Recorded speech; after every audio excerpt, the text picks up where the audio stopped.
soir, dans votre magazine cuisine, culture, musique, conseil d'ordre juridique, hygiénique, technologique, pratique linguistique et scientifique.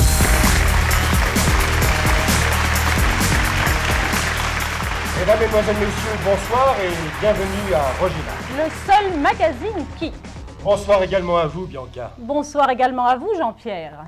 Ce soir, à Rogema, nous allons aborder différents thèmes, tous plus chatoyants les uns que les autres. Alors, je vous propose tout simplement de ne pas nous attarder. Et pour commencer, excusez-nous, dans notre rubrique mise au point, ce soir, une mise au point linguistique, nous allons nous pencher jusqu'à pratiquement 4 pattes sur un sujet tout à fait chaud et tout à fait moite, la langue. Un sujet d'actualité, Bianca.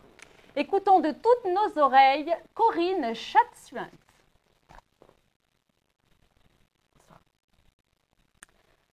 Certains disent que le Québec ne parle pas un bon français et que seule la France connaît sa langue. D'autres affirment que les Québécois ont leur propre façon de s'exprimer et que les hosties de français peuvent bien aller chier. D'autres encore sont partis faire caca et ont tout raté de la discussion. La rédaction, toujours en manque de scandales et d'idées saugrenues à défendre, prétend que ni l'une ni l'autre de ces entités ne parle un langage correct et que seul le vieux français prévaut. Le français est ancien, de base et véridique. Évidemment, nous ne préconisons pas le total retour aux sources, car la démarche serait trop longue et complexe. Mais certains efforts peuvent être commis afin d'honorer le beau langage. Premièrement, cessons l'utilisation abusive et stupide de l'accent circonflexe. Historiquement, le petit signe diacritique servait à remplacer le S. Le verbe être à l'infinitif s'écrit EST à la troisième personne de l'indicatif présent. On fait la fête, mais nous festoyons. Le simple geste d'éradiquer ce petit signe bassement typographique et de le remplacer par sa vraie nature est une avancée énorme dans ce retour vers le français ancestral. Une langue si riche n'a que faire de ce petit dessin, de ce gribouillage infantile. Cessons de manger des crêpes dans un château et dégustons des crespes dans un chasteau. Cessons de nous gratter la teste et de nous emmesseler le crasne et ouvrons la fenêtre, partons à la conquête des costes de l'isle couverte de la foreste vierge. Bastissons l'avenir, le nostre et le vostre. Pour les plus intrépides, il est possible de pousser la chose encore plus loin. L'étape suivante serait de renier le français et de se tourner vers le latin. Les plus téméraires iront jusqu'au grec. Pour creuser encore plus creux, revenons au temps où les singes nous étions communiqués grâce à des cris et des grognements. Par exemple, la phrase « Mon amour, aurais-tu la gentillesse de m'enlever mon slip, s'il te plaît ?» serait traduite par ce type de communication primitive saura nous reconnecter à l'animal en nous. Encore une fois, la phrase de Kant « L'homme veut la concorde, mais la nature serait mieux que lui, ce qui est bon pour son espèce. Elle veut la discorde » sera dite par un adepte du langue primaire.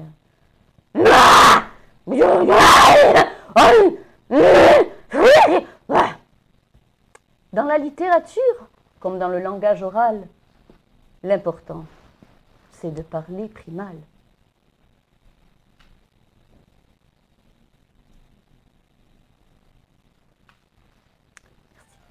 C'était très intéressant. Merci Corinne. Et maintenant, un proverbe à la con. Qui se ressemble... Qui se ressemble s'assemble. Hein. Les opposés s'attirent. Manifestement, un de ces deux proverbes doit quitter la ville car il rend l'autre obsolète. Oui, mais lequel ? Un duel au pistolet satanique est organisé mardi vers 15h au 2398 rue des Petites Glandes afin de départager le bon gras de l'hiver. Vous pouvez apporter votre vin. La participation aux frais d'hôtesse est de 80 $ pour les hommes et de 450 $ pour les poneys.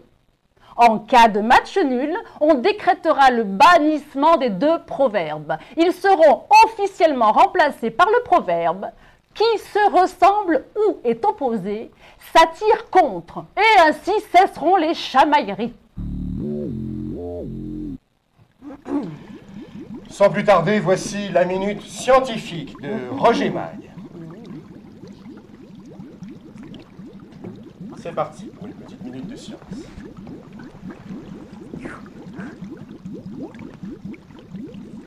Alors, ce soir, les unités de masse. Gramme, petite quantité de masse.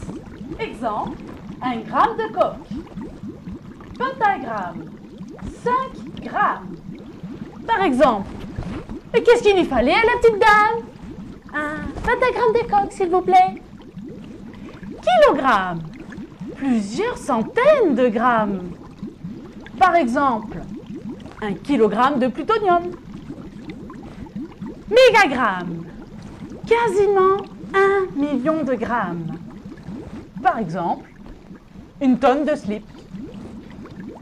Gigagramme, on ne sait pas tellement à quoi ça sert. Par exemple, 2 gigagrammes de petits morceaux de sable. Et au-delà, il n'y a pas d'unité supérieure au gigagramme, car cela ne sert à rien. Personne ne pourrait en acheter autant. Et puis nous venons de l'apprendre, Dalida, la célèbre chanteuse française d'origine égyptienne, la reine du disco et tourbillon de joie, est morte en 1987. Pour honorer cette grande dame, nous recevons un personnage d'exception, un véritable sosie de Dalida. Suprême Prout au jus. Bonsoir Suprême. Bonsoir Jean-Pierre. Comment allez-vous? Ah, très bien. Vous êtes magnifique. Merci. C'est à s'y méprendre. Vous avez toujours été un sosie de Dalida? Toujours. Depuis votre plus tendre enfance?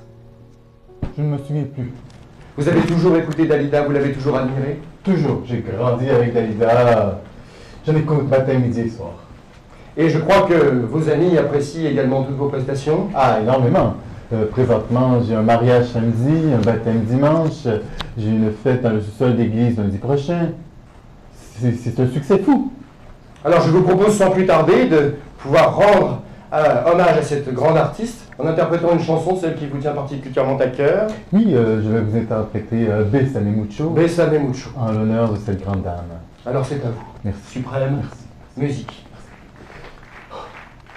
Bésame, bésame mucho. Cette chanson d'autrefois, je chante pour toi. Bésame, bésame mucho. Toute ma vie, je voudrais la chanter avec toi. Bésame, bésame mucho. Cette chanson d'autrefois, je chante pour toi.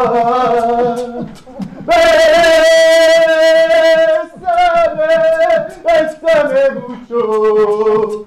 Toute ma vie, je voudrais la chanter avec toi. Merci, merci Suprême. Merci. Effectuons à présent un plongeon dans le moment que vous attendez tous. Je ne vous ferai donc pas languir plus longtemps. Le voici, le voilà, le courrier du slip. Vous êtes de plus en plus nombreux à nous écrire pour nous faire part de vos questions, de vos angoisses, voire de vos petits ennuis du quotidien. Et nous vous en remercions chaleureusement. Donc, pour répondre à vos questions, ce soir, nous accueillons le professeur Jason Beaufromage, grand spécialiste du slip. Vous avez une question de slip? Roger a une réponse de slip. Êtes-vous prêt, professeur? Je suis prêt, Ok, Bianca. alors allons-y avec notre premier courrier. Cher courrier du slip, depuis que j'ai commencé à laver mes slips dans le lave-vaisselle, mon mari porte des assiettes propres sous son pantalon et je range toujours les fourchettes dans le garde-robe à côté des chaussettes. Que dois-je faire? Amiche Grand Dunet. Cher Amiche, nous voyons que votre problème ne concerne pas votre lave-vaisselle, mais bien votre rapport avec la réalité. Allez tout de suite consulter un dentiste et manger des livres de Kant en salade au petit déjeuner. Deuxième courrier du slip, professeur. Cher courrier du slip, j'ai lu dans une chronique de Richard Martineau que les slips devaient être rangés à toutes les heures pour une question d'hygiène.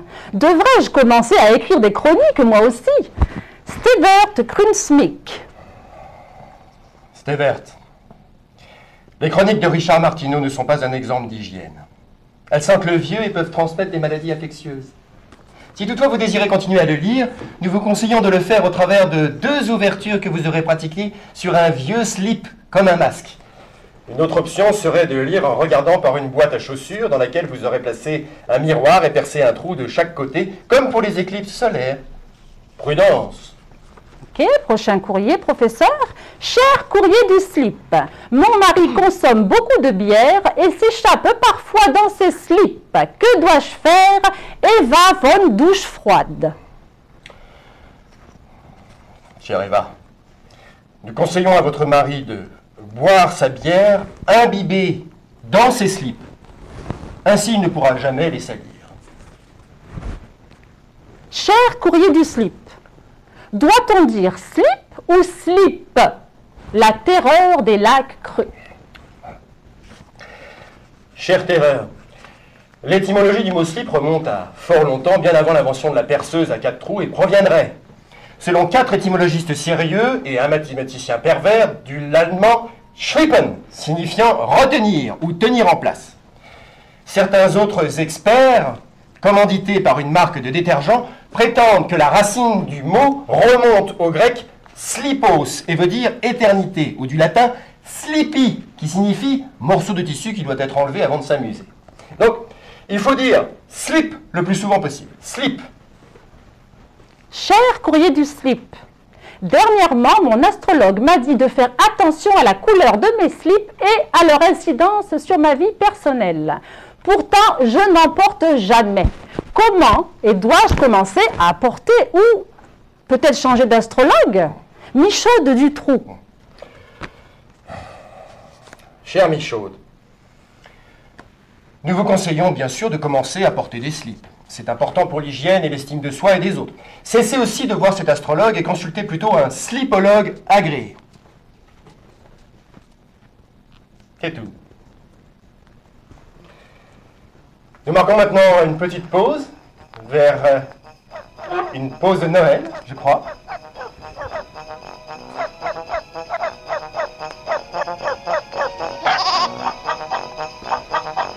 Les bons vœux de la famille Lama. Avec un peu de retard, Serge et Dalaï vous souhaitent une bonne et prospère année 1993. Et reprenons donc notre courrier du slip avec quelques questions. Cher courrier du slip, je reçois mes amis à souper ce soir et j'aimerais les impressionner avec une recette de slip. Quelle est la meilleure façon d'apprêter le slip? Gaustrand de Jubilé. Cher Gaustrand, premièrement, vous devez savoir que le slip se divise en 4 parties. Les flancs, situés de chaque côté du slip, sont les morceaux les plus tendres et les plus dispendieux, à servir en entrée sur des canapés. La tête est la plus goûteuse et la plus tendre. On la mange grillée la plupart du temps. La croupe est bien sûr plus odorante, mais aussi la moins chère et la plus nourrissante, parfaite pour des ragoûts. Finalement, l'élastique est la partie la plus coriace, utilisée pour les consommer uniquement. Parlez-en à votre boucher slipier, il saura vous conseiller. Cher courrier du slip, y a-t-il une vie après le slip? Marina dans l'huile. Alors, chère Marina, la question d'une vie après le slip en est une très personnelle. Nombre de slipologues aguerris se sont penchés sur le sujet sans jamais y trouver de réponse claire et le débat fait rage entre les fervents du nihil-slip et les adorateurs du saint slip éternel. Vous devez tracer votre propre chemin, choisir votre voie, suivre votre trace brune, en quelque sorte.